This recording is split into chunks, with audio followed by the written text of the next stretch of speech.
The throne room of the empire stretched for nearly a kilometer. Massive columns of black stone rose toward a ceiling lost in shadow. Thousands of courtiers stood in perfect rows, their scaled heads bowed toward the figure seated at the far end of the chamber. Emperor Eth-Ix sat upon a throne carved from the core of a dead star. His ancestors had ruled the galaxy for 3,000 years. They had conquered 2,000 star systems. They had broken empires that once seemed eternal and reduced proud civilizations to obedient provinces. They did not ask for surrender. They simply arrived, and lesser species learned their place. Today, the emperor was bored. His intelligence chief, Han, approached the throne with a data tablet clutched in his four-fingered hands. The old advisor's scales had faded to gray with age, but his mind remained sharp. He bowed low before speaking. "Your Eternal Majesty, we have completed our assessment of the species known as humans." The emperor gestured lazily for him to continue. "They occupy 47 star systems near the galactic rim. Our initial estimates place their spacefaring capability at approximately 60 years. They possess no visible dreadnoughts, no planetary shield networks, and no military infrastructure that our scans can detect." A murmur of amusement rippled through the court. 47 systems. They had conquered provinces larger than that before breakfast. "They have sent an ambassador," Han continued. "She requests an audience to deliver a formal communication." The emperor's lipless mouth curved into something like a smile. "How delightful! Show her in. I could use entertainment." The great doors at the far end of the throne room opened. A single figure walked the long path toward the throne. She was small by standards, barely reaching the chest of the shortest courtier. Her skin was an odd pinkish color, her head covered with dark strands that they found vaguely disturbing. She wore a simple gray uniform with no decorations or marks of rank. She did not bow. The court fell silent. Even the emperor leaned forward slightly, more curious than offended. No one had failed to bow in his presence for over a century. "I am Director," the human said. Her voice was calm and clear, carrying easily through the vast chamber. "I represent the Terran Confederacy. I am here to deliver a formal declaration." She held up a single sheet of paper. Actual paper, the court noticed with confusion. How primitive. "This document establishes the boundaries of Terran space. It also contains a warning." She paused, her eyes meeting the emperor's without flinching. "Any unauthorized military vessel that crosses into Terran territory will be destroyed. There will be no negotiation. There will be no second chances. This is not a threat. It is simply a fact." She placed the paper on the floor before her and stepped back. For a long moment, no one spoke. Then the emperor began to laugh. It was a deep, rumbling sound that echoed through the chamber. Soon the entire court joined him, thousands of voices raised in mockery. Director waited.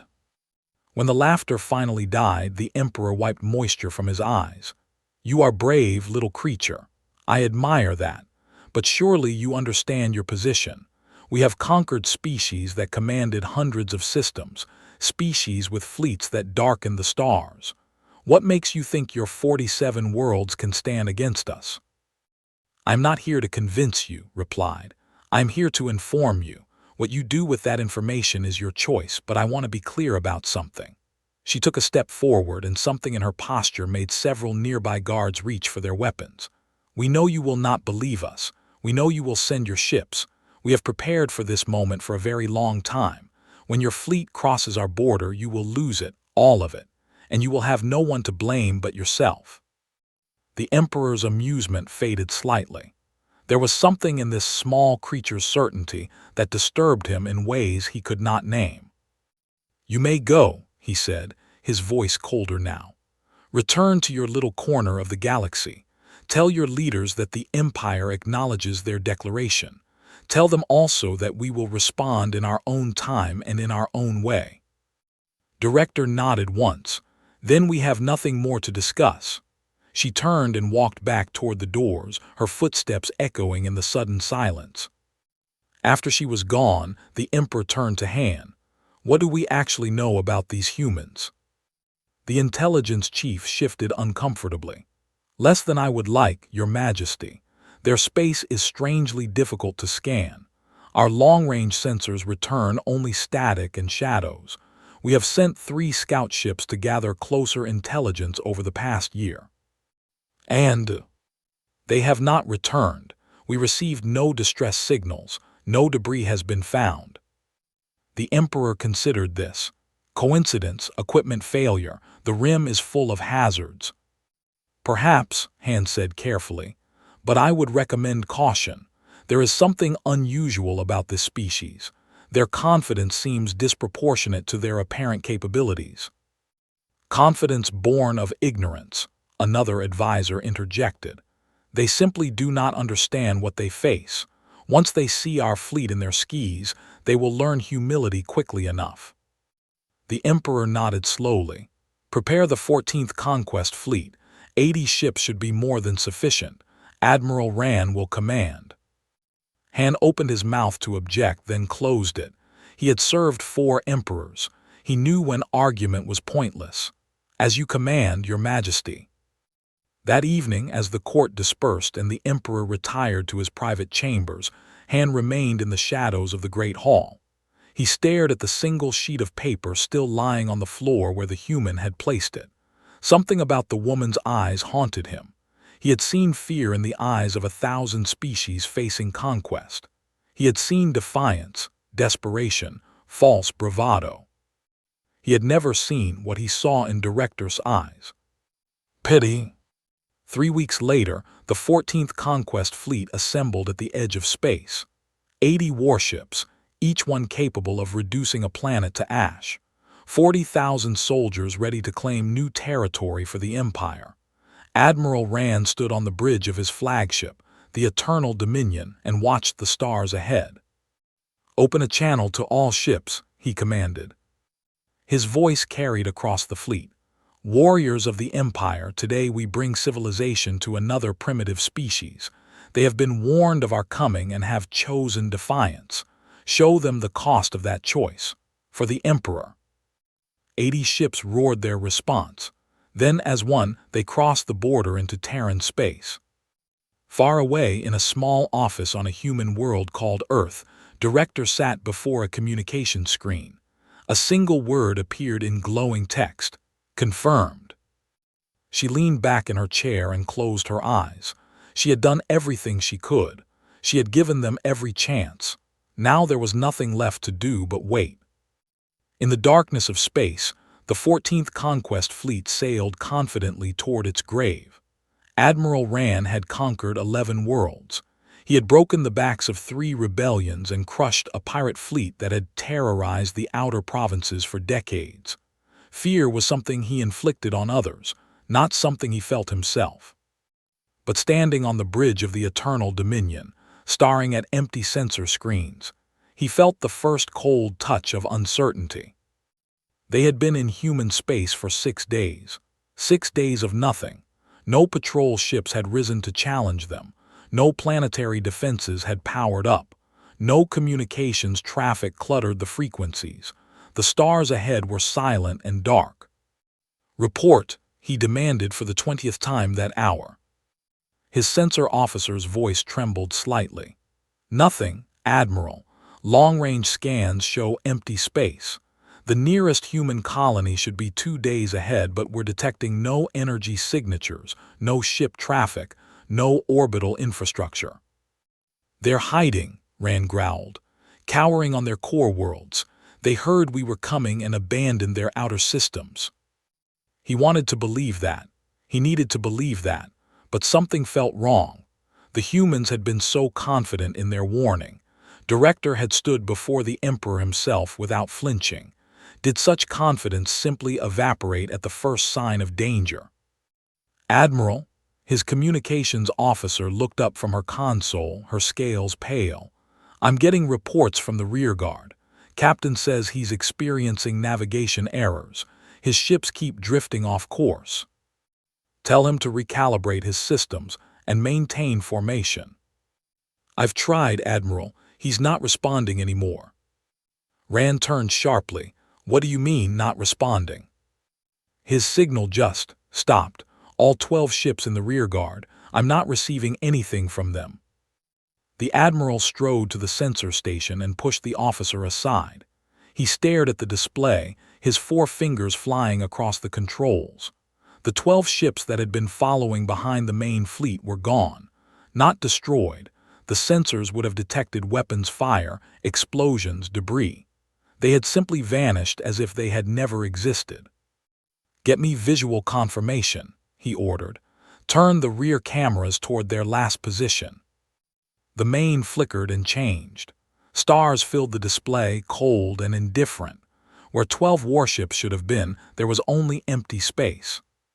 "That's impossible," someone whispered. Rand's mind raced. Ships did not simply disappear. Even cloaking technology left traces, heat signatures, gravitational distortion, something. But his instruments showed nothing.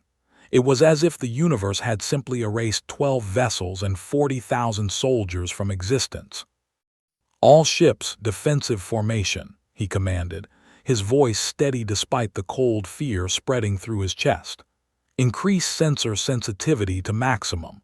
I want every scanner on this fleet watching every direction."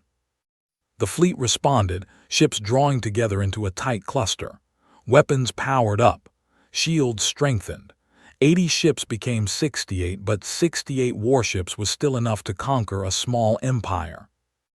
Hours passed. The fleet crept forward through the silence. Rand refused to sleep, refused to leave the bridge.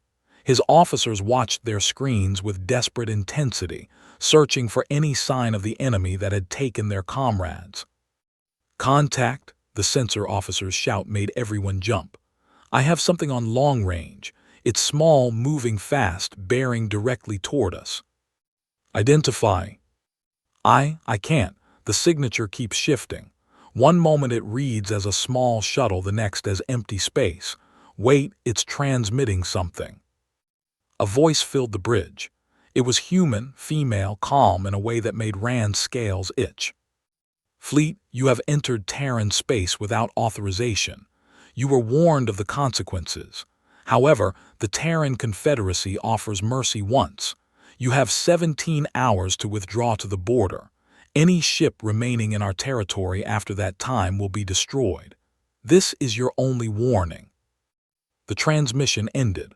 The small contact vanished from sensors as if it had never been there. "Withdraw," one of Rand's officers laughed nervously. "They take 12 of our ships and then offer us mercy." "It's a trick," another officer insisted. "They're trying to scare us away because they know they can't win a real fight." Rand said nothing. He stared at the empty, remembering Director's eyes, remembering her pity.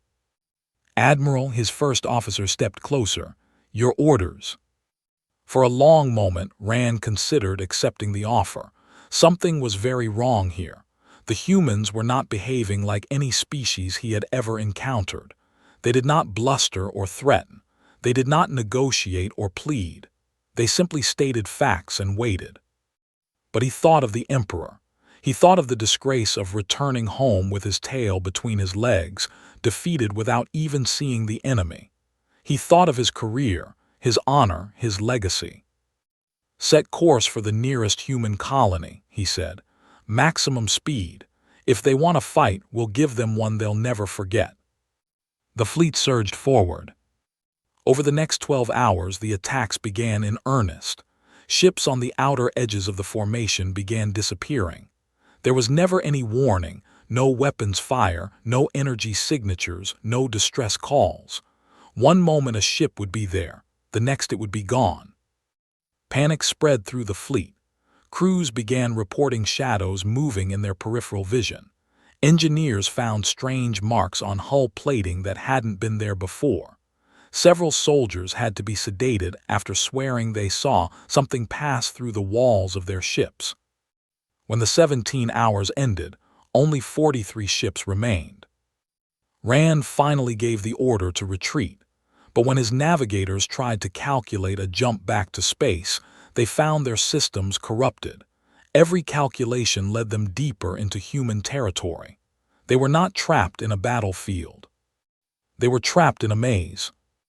Admiral, his communications officer, was crying now, tears streaming down her scaled face. We're receiving another transmission. It's coming from inside the fleet. The flickered, a human face appeared, a man with gray hair and tired eyes. Behind him, Rand could see the interior of a ship. His ship, one of the vessels that had vanished. Admiral Rand, the human said, your fleet is caught in what we call the Garden. It is a network of autonomous defensive systems that covers every cubic kilometer of Terran space. Your ships are not being attacked by an enemy fleet. They are being pruned by gardeners. He paused. We are returning one of your officers to you. He will explain what we are. After that, the choice of how to proceed is yours. But understand this, we did not start this. You were warned. The screen went dark.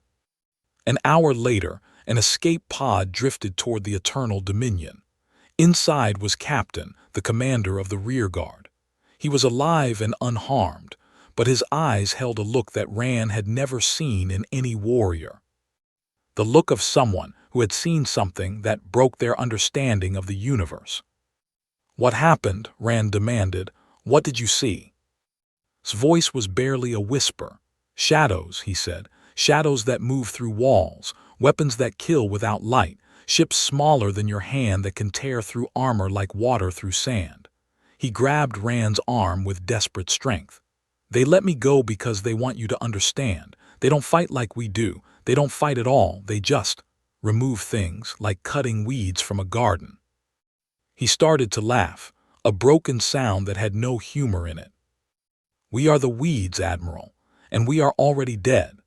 The Eternal Dominion drifted through space that should have been empty but felt crowded with invisible watchers. Admiral Rand stood on his bridge, surrounded by officers who had aged years in the past few days. The proud warriors who had crossed the border expecting easy conquest now jumped at every shadow and flinched at every unexpected sound. 43 ships remained, then 37, then 29. The pattern never changed. Ships on the edges vanished without warning, without trace. Sometimes the fleet would go hours without losing anyone, and hope would begin to flicker in the crew's eyes. Then 3 vessels would disappear in as many minutes, and the hope would die again. Rand had stopped giving orders. There were no orders to give. His weapons had nothing to shoot at. His sensors had nothing to track. His navigators could not find a path home. He was the admiral of a fleet being slowly erased from existence, and there was nothing he could do but watch. We should surrender, his first officer said quietly. They were alone in the admiral's ready room, away from the ears of the crew.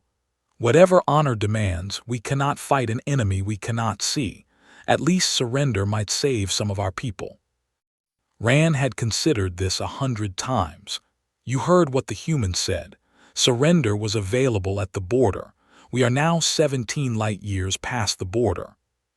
Then we are dead either way. At least surrender shows we acknowledge our mistake. Perhaps they will show mercy. Mercy? Rand laughed bitterly. They offered us mercy once. 17 hours to leave their space. We chose to push forward instead. Why would they offer mercy again? His first officer had no answer. On the bridge, the sensor officer suddenly straightened. Admiral, I'm detecting something. Multiple contacts, small signatures, bearing 047.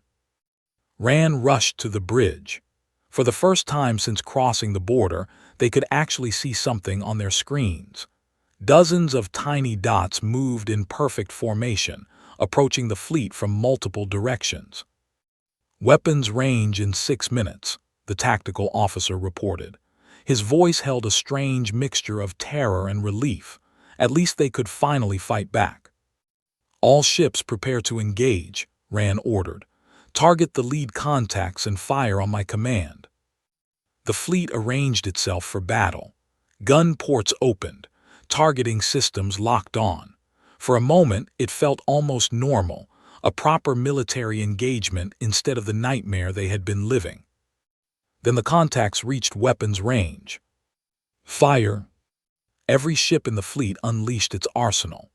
Beams of coherent energy, missiles carrying enough payload to crack a moon, kinetic rounds accelerating to a fraction of light speed. All of it poured toward the approaching contacts.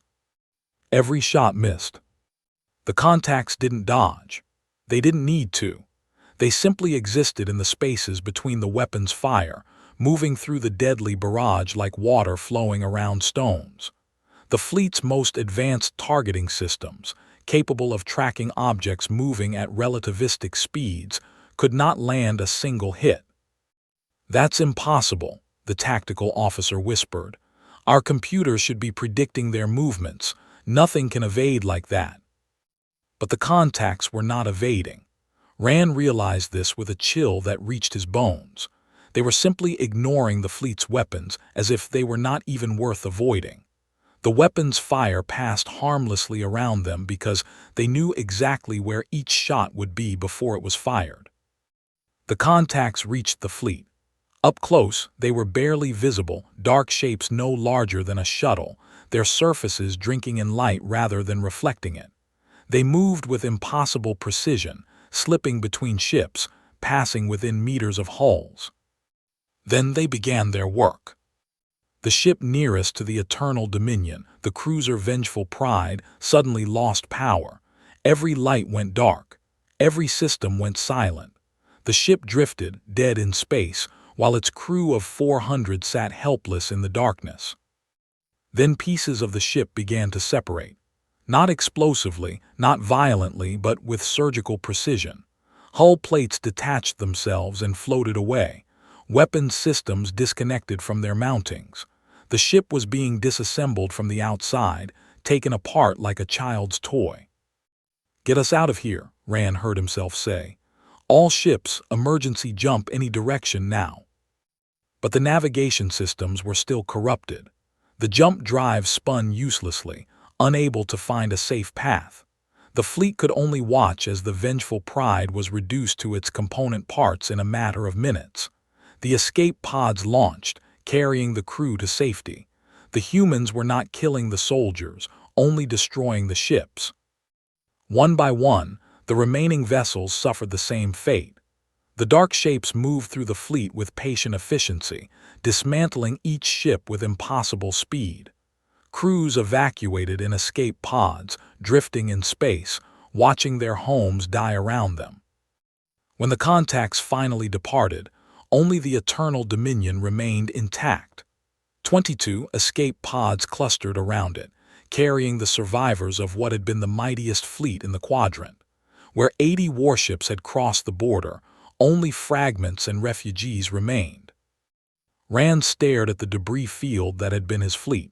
His mind could not process what he had witnessed. They had conquered 2,000 systems. They had faced enemies with weapons that could shatter planets, with shields that could withstand the fury of stars. They had never faced anything like this. This was not warfare. This was gardening, just as Captain had said. The humans were not fighting them. They were simply removing unwanted growth from their territory. A final transmission came through the communication system. The same calm voice that had offered them 17 hours of mercy. "Admiral Rand, your fleet has been neutralized. Your soldiers are alive. Your ship has been spared so that you may return home and deliver a message to your emperor." A pause. "We did not want this. We tried to warn you. We gave you every chance to turn back. You chose to continue. Remember that when you tell your people what happened here. Remember that every death, every destroyed ship, every moment of terror, all of it could have been avoided if you had simply respected our boundaries." Rand found his voice. "What are you? How is any of this possible?" The voice was silent for a long moment before answering. "We are humans. We are not warriors or conquerors. We are survivors. We learned long ago that we would always be outnumbered, always be underestimated. So we stopped trying to build bigger ships or stronger weapons. Instead, we built patience. We built preparation. We built the garden." The things that destroyed my fleet. Autonomous systems, millions of them scattered throughout our space. They watch, they wait, they learn. When intruders come, they wake up. Your ships never had a chance, Admiral. Not because we are stronger than you, but because we have been preparing for you for 200 years.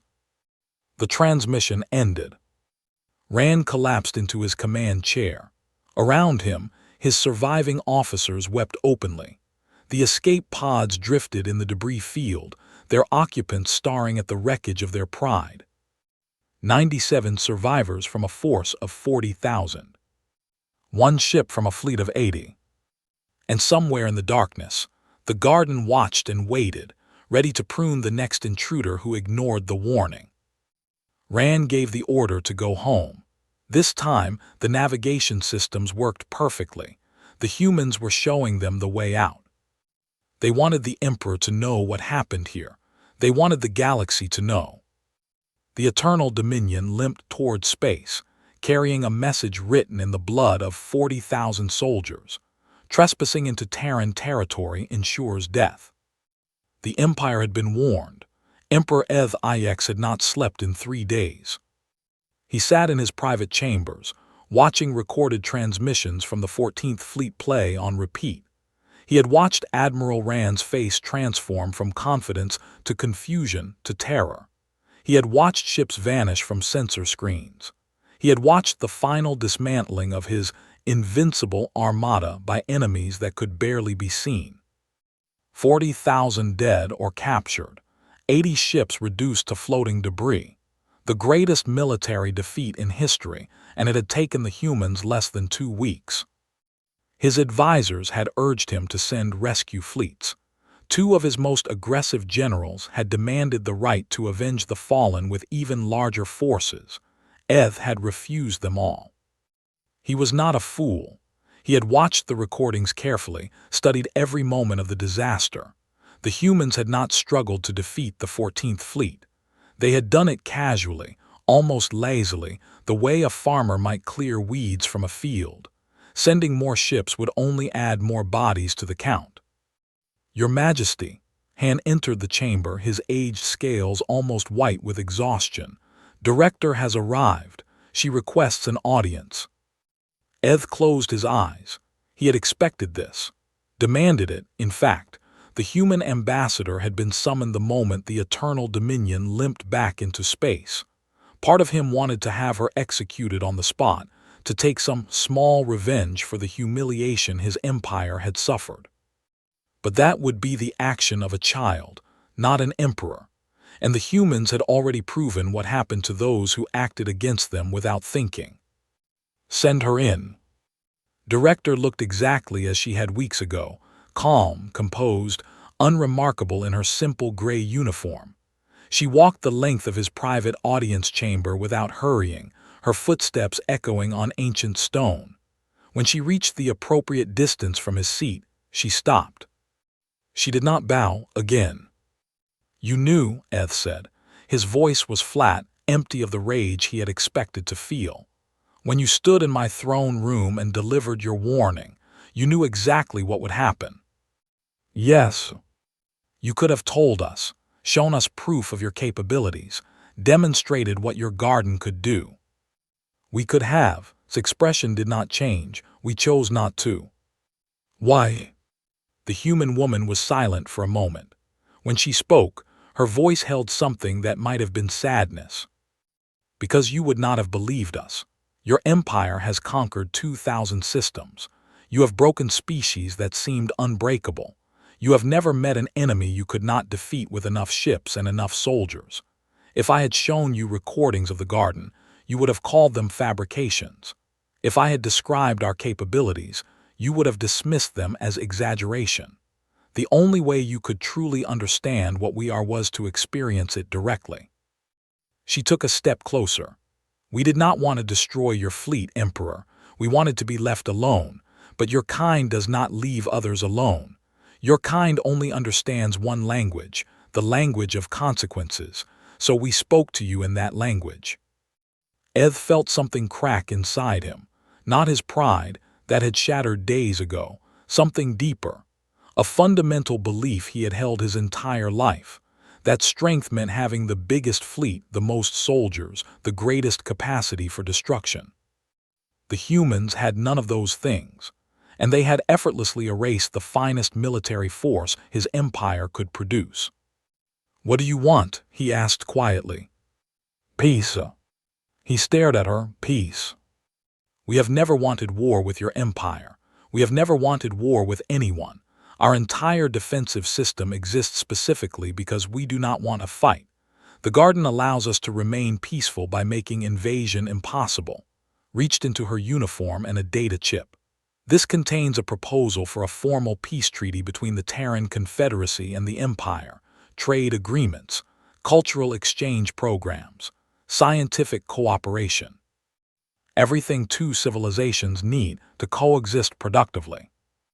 You slaughter 40,000 of my soldiers and then offer me trade agreements. We offered you trade agreements before your soldiers died. You chose to send them anyway." His voice hardened slightly. "Do not mistake our desire for peace as weakness, Emperor. We have the capacity to destroy your entire empire. We could seed your space with garden units and dismantle every ship you have ever built. We choose not to because we believe coexistence is better than conquest. But if you force us to defend ourselves again, we will." She placed the data chip on the arm of his chair. "There is one other matter, call it an education fee." She produced a second chip.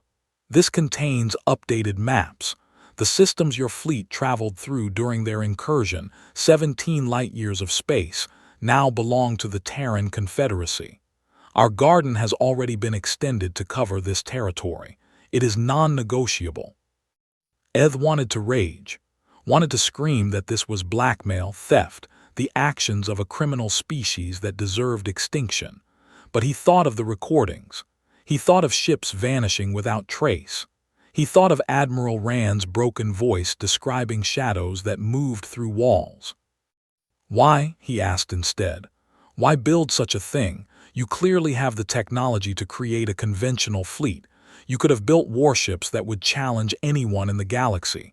Why this garden?" Director was quiet for a long time. "Because we know ourselves," she finally said.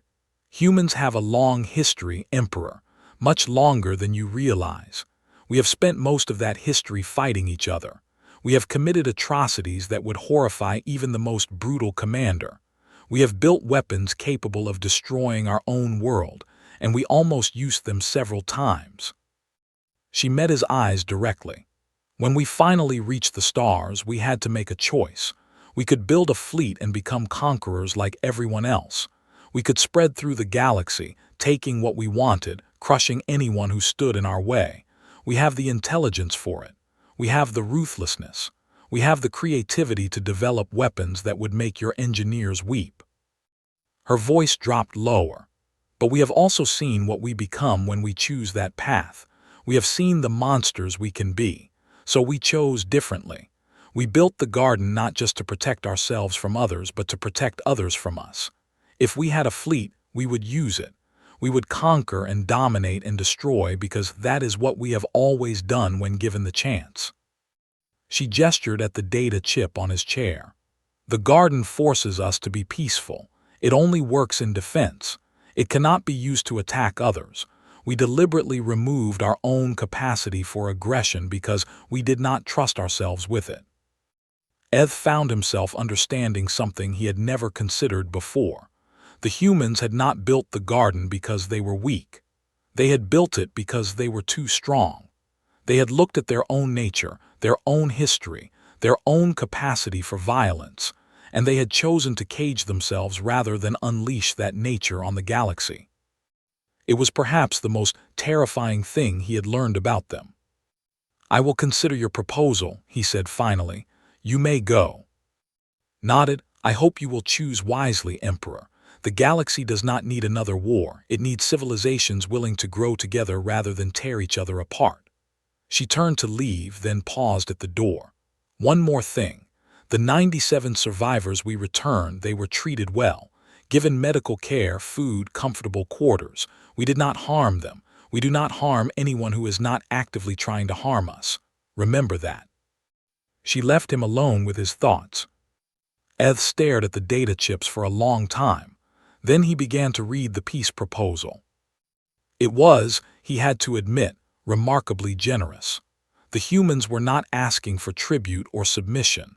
They were not demanding territory beyond what they had already claimed. They simply wanted to be left alone, and they were willing to offer genuine partnership in return. For the first time in 3,000 years, an emperor considered the possibility that conquest was not the only path forward. Perhaps there was another way. 5 years had changed everything. Stood on the observation deck of the Terran embassy station, watching ships pass through the space that had once been the site of her people's greatest defeat. Trading vessels now traveled freely through Terran territory, their cargo holds full of goods that would have seemed unimaginable a generation ago. Human and scientists worked together on research projects. Cultural exchange programs brought students from both species to learn each other's languages, art, and philosophy. The war that never was had somehow become the foundation of the most productive alliance in galactic history. Was her father's daughter. Han had passed away 2 years ago, but not before seeing his warnings vindicated and his hopes for peace realized. He had spent his final years as the first ambassador to the Terran Confederacy, building bridges that everyone had thought impossible. Now continued his work. "You seem thoughtful today." She turned to find Director Morgan, Director's successor, approaching with 2 cups of something steaming. He offered one to her. She accepted it, appreciating the human gesture of hospitality. "I was thinking about my father," she admitted. "He warned Emperor Eth not to send the fleet. He knew something was wrong about your people. He just couldn't explain what." Morgan nodded. He was older than had been when first met her, his hair gray, his face lined with years of responsibility. But he had the same calm presence, the same sense of certainty that seemed to define Terran diplomats. "Your father was wise. Most species see our quiet borders and small fleet numbers and assume we are weak. They don't understand what we really are." "I've read the histories," said. "The ones, anyway. I know about the garden. I know about the technology you developed." She hesitated. "But there's something I still don't understand, something that keeps me awake at night." "Ask." "Why defense? You had the technology to build weapons that would make you unstoppable. You could have conquered the galaxy 10 times over.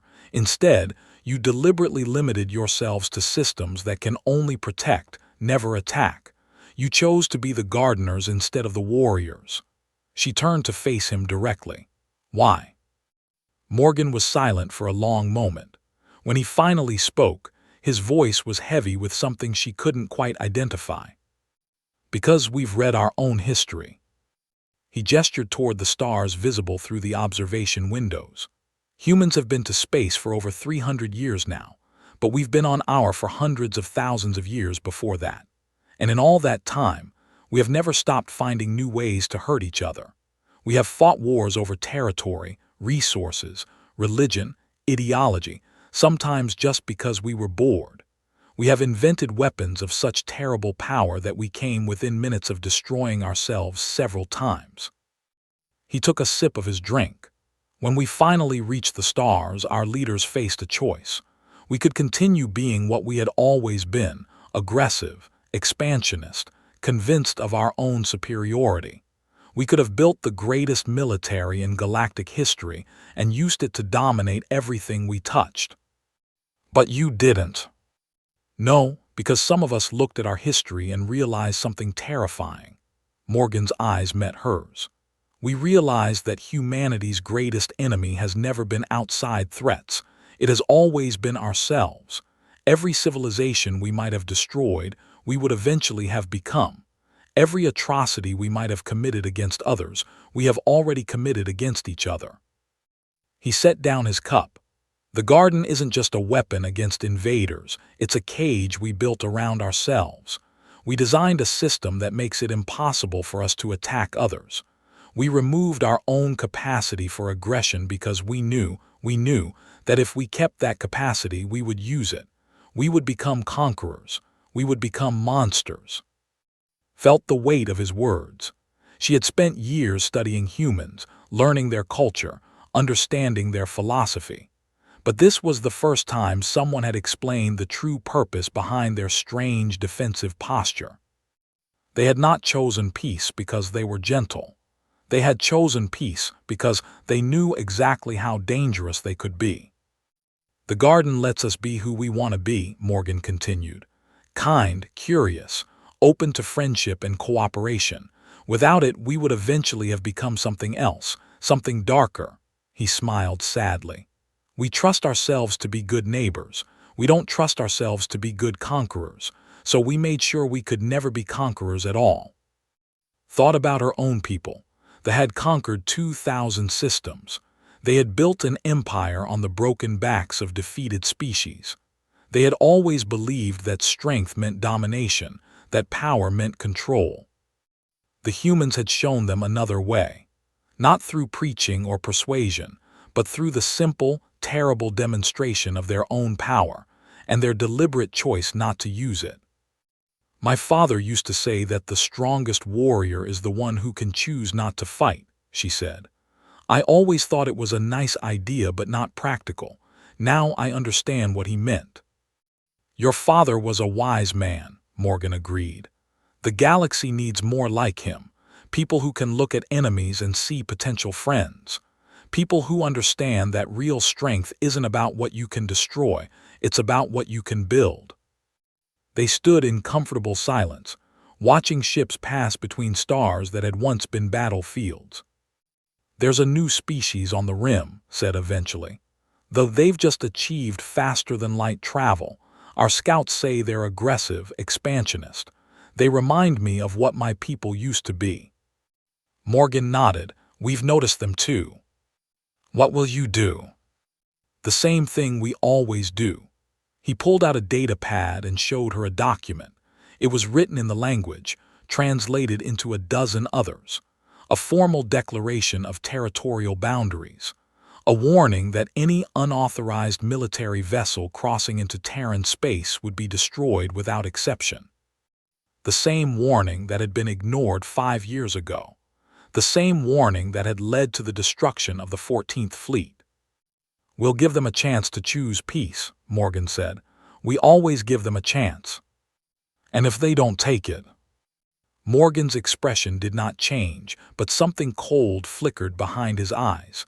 Then the garden will do what it was designed to do. We'll mourn the lives lost. We'll hope the survivors learn from their mistake, and we'll try again with the next generation. He turned back to the stars. That's all we can do, keep offering peace, keep building bridges, keep hoping that someday everyone will understand that cooperation is better than conquest. A pause, and keep the garden ready just in case they don't. Far below the embassy station, a small trading vessel docked at a Terran port. Its captain, a young who had been a child when the 14th Fleet was destroyed, walked into a marketplace filled with both species. He bought fruit from a human vendor, exchanged gossip with a Terran merchant, and departed with his hold full of goods that would feed his family for a year. He never thought about the garden. He never thought about the millions of invisible sentinels floating in the darkness between stars, watching, waiting, ready to defend against threats that might never come. He simply lived his life in peace, trading with friends instead of fighting enemies. And somewhere in the deep darkness of space, the garden watched and waited, patient, silent, hoping it would never be needed again. But ready, always ready, to remind the galaxy of a simple truth. Trespassing into Terran territory ensures death. The choice to live was always available. The humans had made sure of that. It was the only gift they trusted themselves to give.